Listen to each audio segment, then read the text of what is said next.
Welcome to my channel. నా ఛానల్ని like చేయండి, సబ్స్క్రైబ్ చేసుకోండి, అలాగే అందరికీ షేర్ చేయండి. హరే కృష్ణ. అర్జునునితో శ్రీకృష్ణ భగవానుడు తన యొక్క ఆది అంతము లేని విభూతి శక్తులను గురించి వివరించాడు. అప్పుడు శ్రీకృష్ణ భగవానుడు తనతో పాటు ఒక సామాన్య మానవునిగా కనిపిస్తున్నప్పటికీ అతను దేవాది దేవుడని నిశ్చయం ఏర్పడి భగవంతుని యొక్క విభూతి శక్తులతో కూడిన రూపాన్ని అర్జునుడు చూడగోరెను. ఆ విధంగా భగవంతుణ్ణి కోరగా ఈ మానవ రూపంలోని కళ్ళతో తన విశ్వరూపాన్ని చూడలేవని తనకు దివ్య చక్షువులను ఇచ్చెను. శ్రీకృష్ణ భగవానుడు భగవద్గీత 11వ అధ్యాయము 5వ శ్లోకం ద్వారా ఈ విధంగా అర్జునునికి తెలిపెను. పశ్య మే పార్థరూపాని శతశోథ సహస్రశ నానావిధాని దివ్యాని నానావర్ణాకృతీని చ. దీని యొక్క అర్థము, దేవాది దేవుడైన శ్రీకృష్ణుడు పలికెను, ప్రియమైన అర్జున, పృతకుమార, నా విభూతులను వందల కొలది, వేల కొలది, వివిధములు, దివ్యములు, పలు రంగులు కలవి అయిన రూపములను ఇప్పుడు చూడుము అని తన యొక్క విశ్వరూపాన్ని అర్జునునికి చూపించాడు. ఆ విరాట్ రూపాన్ని చూస్తూ అర్జునుడు ఈ విధంగా వర్ణిస్తున్నాడు. ఆ విశ్వరూపంలో అర్జునుడు అపరిమితములైన ముఖములను, నేత్రములను, అద్భుత దృశ్యములను చూచెను.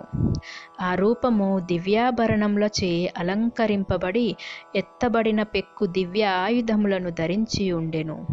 అది దివ్యములైన మాలలను, వస్త్రములను ధరించి ఉండెను. దివ్యములైన పరిమళములు దానికి పూయబడి ఉండెను. అంతయు అద్భుతముగను, ఉజ్వలముగను, అపరిమితముగను, సర్వవ్యాపకముగను ఉండెను. వందల కొలది, వేల కొలది సూర్యులొకేసారి ఆకాశంన ఉదయించినచో వారి యొక్క కాంతి విశ్వరూపములో ఉన్న ఆ పరమ పురుషుని కాంతితో పోల్చవచ్చును. అప్పుడు భగవంతుని విశ్వరూపమునందు అర్జునుడు పెక్కు వేల విధములుగా విభజింపబడినను ఒకే స్థలమున ఉన్న విశ్వము యొక్క అపరిమితములైన రూపములను చూడగలిగెను. అప్పుడు అర్జునుడు భ్రాంతితో, ఆశ్చర్యముతో పులకితుడై తల వంచి దోసిలియొగ్గి భగవాన్ని ప్రార్థింపసాగెను. అర్జునుడు ఈ విధంగా పలుకుతున్నాడు. ఓ భగవానుడా, నీ శరీరమున అందరు దేవతలను, ఇతరులైన జీవులను సమావిష్టులై ఉండుట నేను చూస్తున్నాను. పద్మాసనాసీనుడైన బ్రహ్మదేవుణ్ణి, శివుణ్ణి, సర్వమహర్షులను, దివ్య సర్పములను చూస్తున్నాను. ఓ విశ్వప్రభు, నేను నీ శరీరమునందు హద్దు లేకుండా సర్వత్రా వ్యాపించిన పెక్కు బాహువులను, ఉదరములను, ముఖములను, కన్నులను చూస్తున్నాను. నీ యందు నాకు అంతము కాని, మధ్యము కాని, ఆది కాని కనిపించుటలేదు.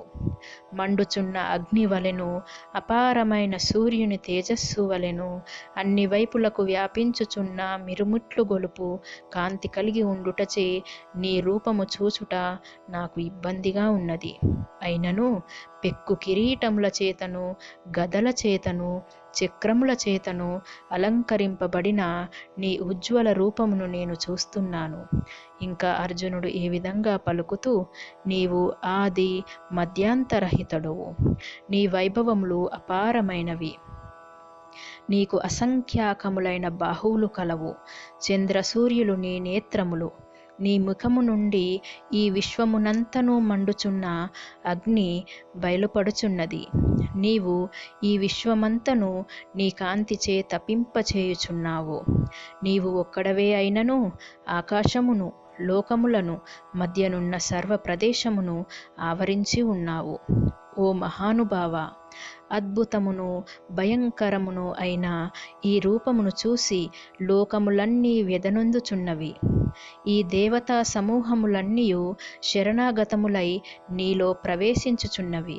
వారిలో కొందరు భయపడిన వారై దోసిలియొగ్గి ప్రార్థించుచున్నారు. మహర్షుల యొక్కయు సిద్ధుల యొక్కయు సంగములు శాంతి శాంతి అనుచు వైదిక మంత్రములతో నిన్ను స్తుతించుచున్నవి. ఏకాదశ రుద్రులును, ద్వాదశ ఆదిత్యులను, వసువులును, సాధ్యులును, విశ్వదేవతలను, అశ్విని కుమారులిరువురును, మరుత్తులును, పితృదేవతలను, గంధర్వులను, యక్షులును, రాక్షసులును, సిద్ధులును నిన్ను ఆశ్చర్యచకితులై చూస్తున్నారు. పెక్కు ముఖములతోడను, కన్నులతోడను, బాహువులతోడను, తొడలతోడను, పాదములతోడను, కన్నులతోడను, భయంకరములైన దంతములతో కూడిన నీ మహారూపము చూచుటచే దేవతలతో కూడిన లోకములన్నీయు వ్యధనొందుచున్నవి. వాని వలనే నేనును కలతనొందుచున్నాను. ఆకాశమును తాకు పెక్కు ఉజ్వల వర్ణములతో కూడిన నిన్నును, తెరవబడిన నీ ముఖములు, ప్రకాశించు నీ విశాల నేత్రములను చూసి భయముచే నా మనస్సు కలతనొందినది. భీష్ముడు, ద్రోణుడు, కర్ణుడు మున్నగు వారితోడను, తమకు సహాయములైన రాజులతోడను, ధృతరాష్ట్రుని కుమారులందరూ మా పక్షమునందలి యోధాగ్రగణ్యులను నీ భయంకరములైన ముఖములోకి వేగంగా పోవుచున్నారు. నీ పండ్ల నడుమ చూర్ణము చేయబడిన తలలతో తగులుకొనిన కొందరిని నేను చూస్తున్నాను. నదుల యందలి పెక్కు తరంగములు సముద్రములోకి ప్రవహించున్నట్లు ఆ మహానీయులందరూ మండుచూ నీ ముఖములోకి ప్రవేశిస్తున్నారు. ప్రజలందరూ అత్యంత వేగముతో నీ నోళ్లయందు ప్రవేశించుట నేను చూస్తున్నాను. అగ్ని జ్వాలలతో కూడిన ముఖములతో నీవు అన్ని దిక్కుల నుండి సర్వ ప్రజలను మృంగివేయుచున్నట్లు నేను చూస్తున్నాను. విశ్వమునంతను నీ కాంతితో ఆవరించి నీవు భయంకరములను తపింపచేయుచున్నవి అగు కిరణములతో వ్యక్తమగుచున్నావు అని అర్జునుడు మిక్కిలి భయముతో తన విశ్వరూపమును చాలించి నన్ను అనుగ్రహింపుము అని కోరెను. హరే కృష్ణ.